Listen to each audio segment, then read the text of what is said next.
Hello. Neha, बेटा माँ बोल रही हूँ। हाँ बोलिए। बेटा कैसी है तू? बस ठीक ही हूँ। नेहा, बेटा इस तरह नहीं बोलते। जिंदगी जीने के लिए होती है। इतनी छोटी उम्र में अगर तू थक गई और जिंदगी से हार मान गई तो बेटा कैसा चलेगा? माँ आप मेरी फिक्र मत कीजिए, मुझे तो हर वक्त आपकी चिंता रहती है।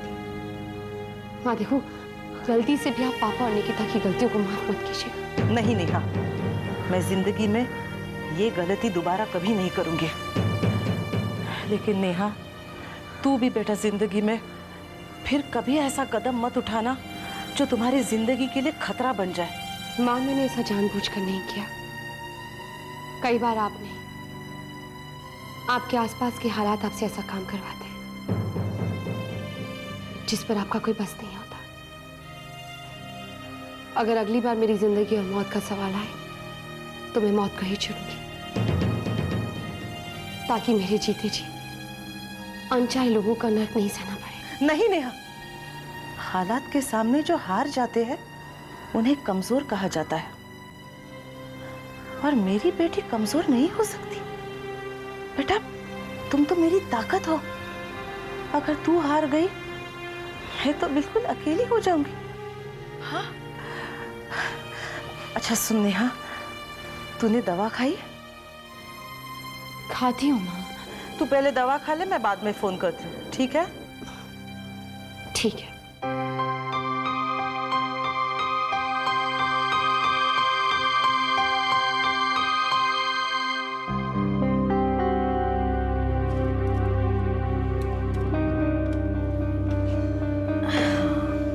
ला भैया।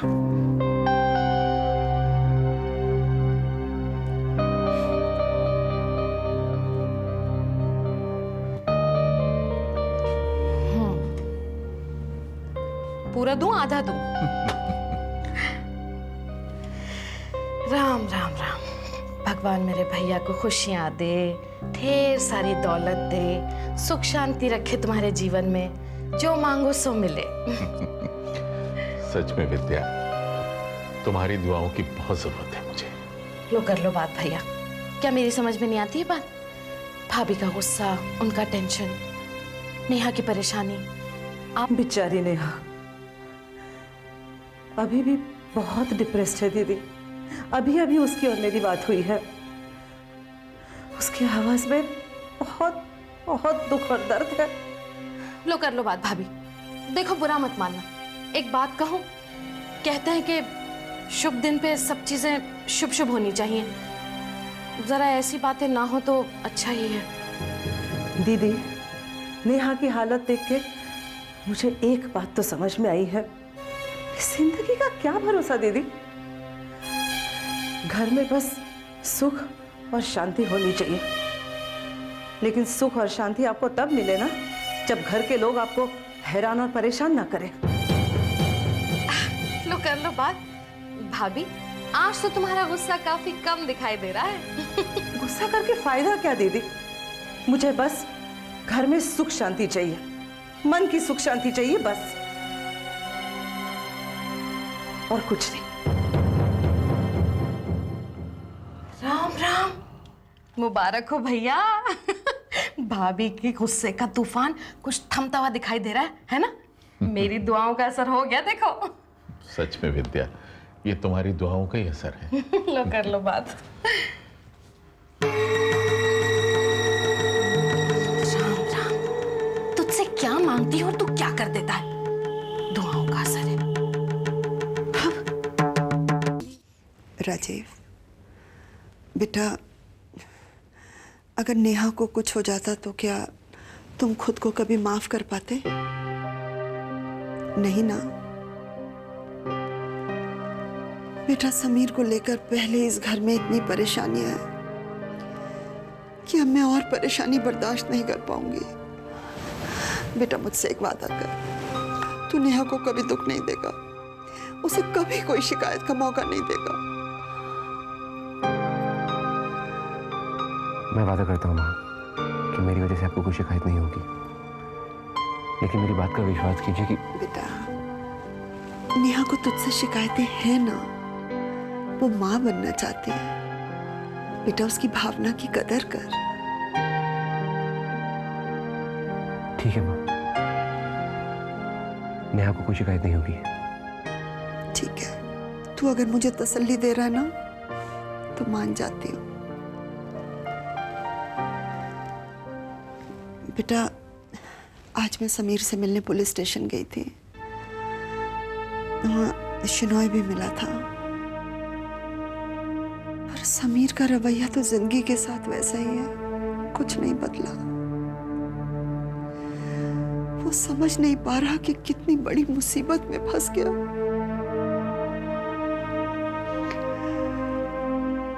फिर उसके बाद मैं बैंक भी गई थी, अपनी सारी जमा पूंजी ले आई हूं। 2 लाख रुपए के करीब है।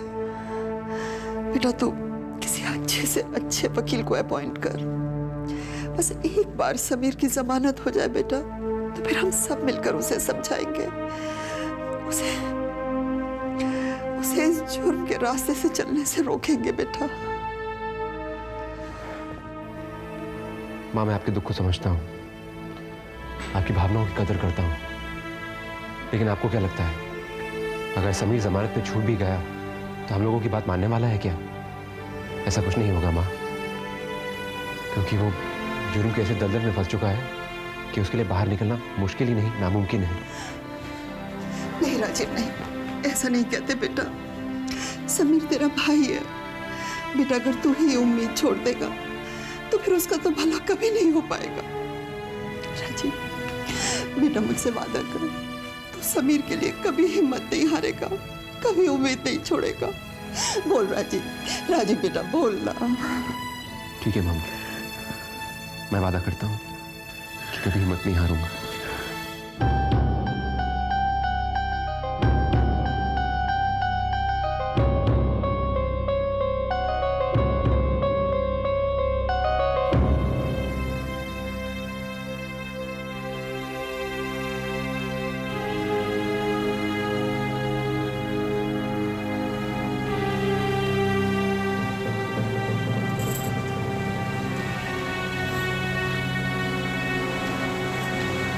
रीमा,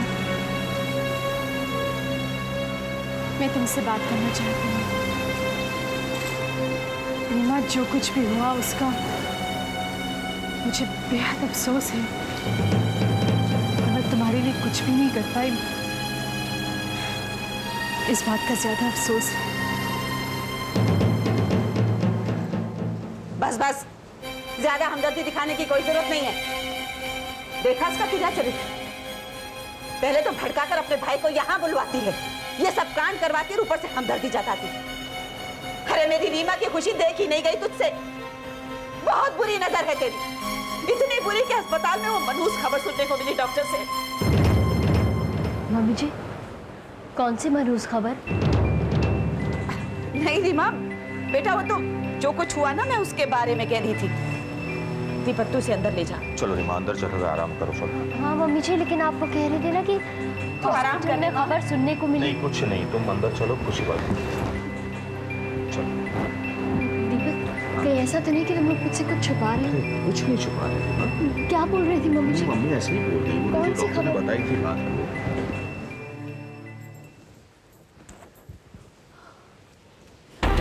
कहाँ चलती तुम? अरे बद्दुआ देती हूँ मैं तेरे भाई को, भगवान करे उसे फांसी की सजा मिले। कैसी बातें कर रही हैं आप? आज रक्षाबंधन है, सारी बहनें अपने अपने भाइयों की लंबी उम्र की कामना करती हैं और आप एक बहन के सामने उसके भाई को बद्दुआएं दी जा रही हैं? तो बांध आना उसके हाथ में राखी। अरे मैं तो कहती हूँ उसके गले में फांसी का फंदा डाल के आ जा तू, कहे तो रस्सी मैं ला के दे देती हूँ। जिस दिन वो मनहूस मरेगा ना, उस दिन मैं सारे मोहल्ले में मिठाइयां बंटवाऊंगी, घी के चिराग जलाऊंगी इस घर में। निकल जा यहाँ से। बात करती है मेरे घर को।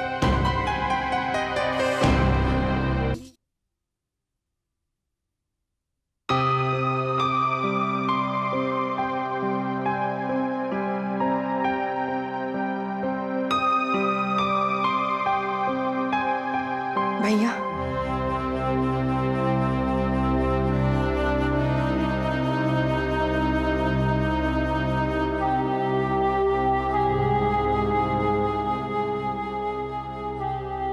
आज रक्षाबंधन है। हाँ भैया,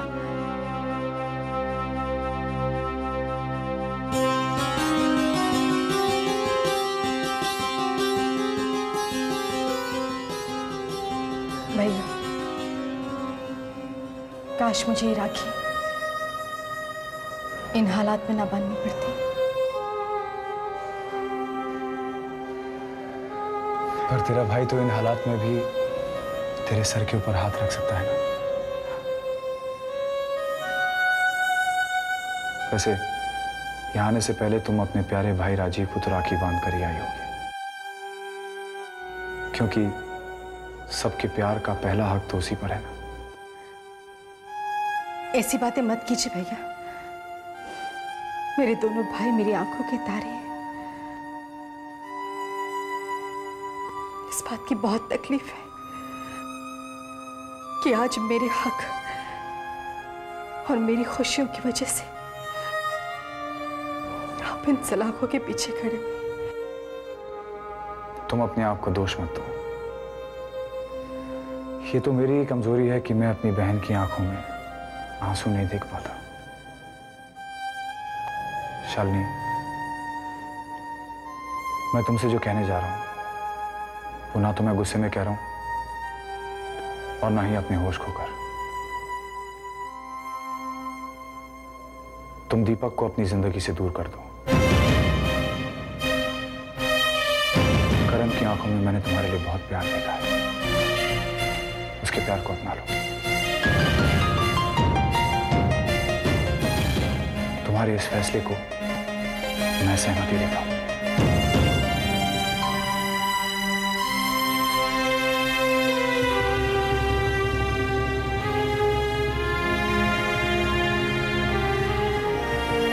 कहिए, मैं आपके लिए क्या कर सकता हूं? मैं समीर के केस की पूरी डिटेल्स आपको बता ही चुका हूं। तो तुम चाहते हो कि समीर की जमानत हो जाए? हो जाएगी। लेकिन कैसे? उसके अगेंस्ट तो काफी सारे केसेस हैं। मिस्टर गुप्ता, समीर तो कुछ भी नहीं, उससे भी बड़े बड़े अपराधियों को मैंने जमानत पर रिहा करवाया है। क्या ना कि थोड़े बहुत मेरे कॉन्टैक्ट्स और थोड़ा बहुत कानूनी दांवपेच के साथ खेलने की महारत, बस यूं समझिए कि हमारा काम हो जाता है। Excuse me. हेलो। अरे क्या हुआ आपको? आप इतनी फिक्र क्यों करते हैं? भाई, अगर आपका साला 1000 करोड़ के घपले में फंसा हुआ है तो क्या हुआ? जब मैंने आपसे कहा है कि आपका केस आपकी फेवर में होगा तो आपकी फेवर में होगा। जी जी, नमस्ते। देखो, वैसे तो मैं अपने काम की पूरी गारंटी देता हूं, लेकिन उसके साथ साथ बड़ी कीमत भी लेता हूं। मैंने अपनी कीमत तुम्हें बताई कि नहीं? जी जी जी, मैं लाया हूं पूरे 1 लाख। जमानत की सुनवाई कल है ना? मैं अदालत में तुमसे मिलूंगा। फिर तुम देखना कि जैसे ही जज की नजर मुझ पर पड़ेगी तो समझ लेना कि तुम्हारे भाई की जमानत हो गई। अरे जमानत तो क्या, ये पूरा केस ही डिसमिस हो जाएगा कल।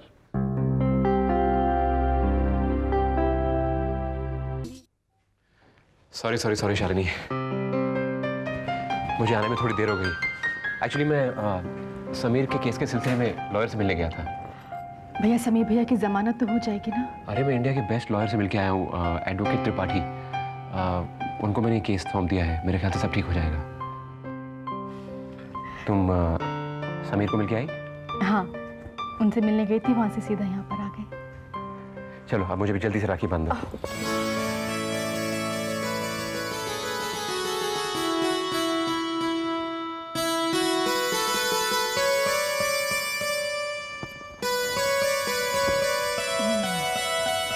मेरे प्यारे प्यारे भैया। शालिनी, एक बात कहूं, मुझे समझ में नहीं आता कि तुम उस घर में सबकी नजरें कैसे झेल लेती हो। तुम वो सब छोड़कर विशाल को लेकर यहाँ पर घर पे क्यों नहीं आ जाती? पर नहीं, अरे नेहा की फिक्र मत करो तुम, वो कुछ पुरानी यादों में उलझी हुई है, सब ठीक हो जाएगा।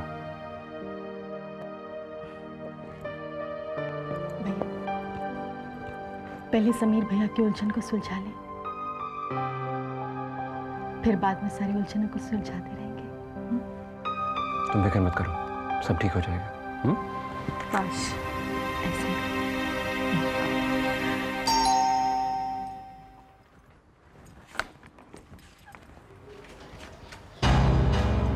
जी कहिए। जी नमस्ते,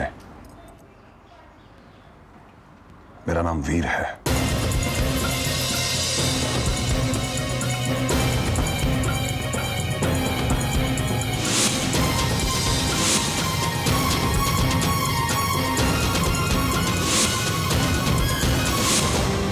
क्यों आए हो यहाँ? किसने बुलाया तुम्हें? माँ, वीर को मैंने बुलाया है राखी बांधने के लिए। निकिता, मैंने तुम्हें पहले भी कहा है, इस शख्स के लिए इस घर में कोई जगह नहीं है। और मैंने हजारों बार कहा है, इस घर में, मेरे घर में इसको आने की कोई इजाजत नहीं है। शीला, घर आए मेहमान से ऐसी बातें की जाती हैं? ये कैसी बातें कर रही हो तुम? वही जो मैं रोज कहती हूँ, इसे कहिए यहाँ से चला जाए, वरना मैं इस घर को छोड़कर चली जाऊंगी। माँ, मुझे राखी बांध लेने दीजिए, फिर वीर चला जाएगा।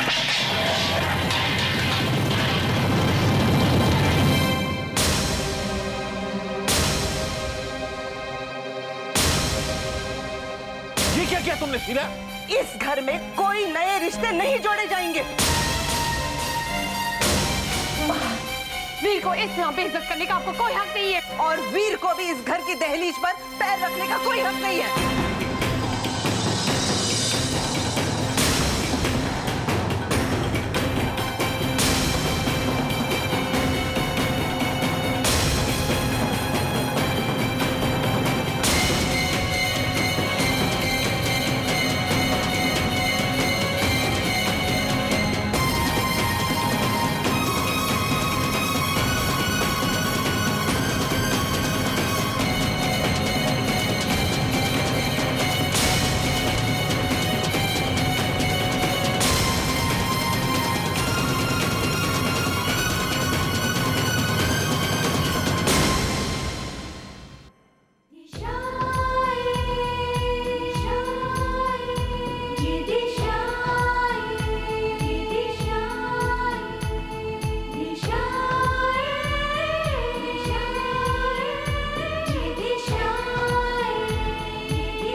बदल जा